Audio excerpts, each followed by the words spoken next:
because the idea was so simple, and yet it explains all design in the universe. I would say not just biological design, but all of the design that we think of as human design. It's all just the same thing happening. What did Darwin say? I know you know the idea, natural selection, but let me just paraphrase The Origin of Species, 1859, in a few sentences. What Darwin said was something like this.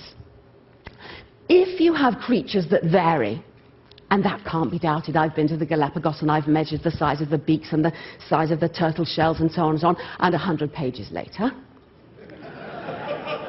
And if there is a struggle for life such that nearly all of these creatures die, and this can't be doubted, I've read Malthus and I've calculated how long it would take for elephants to cover the whole world if they bred unrestricted and so on and so on, and another 100 pages later.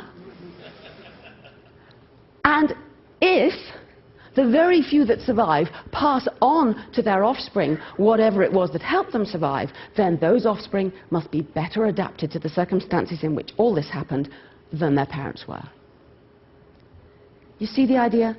If, then. He had no concept of the idea of an algorithm, but that's what he described in that book. And this is what we now know as the evolutionary algorithm. The principle is you just need those three things: variation, selection, and heredity. And, as Dan Dennett puts it, if you have those, then you must get evolution, or design out of chaos without the aid of mind.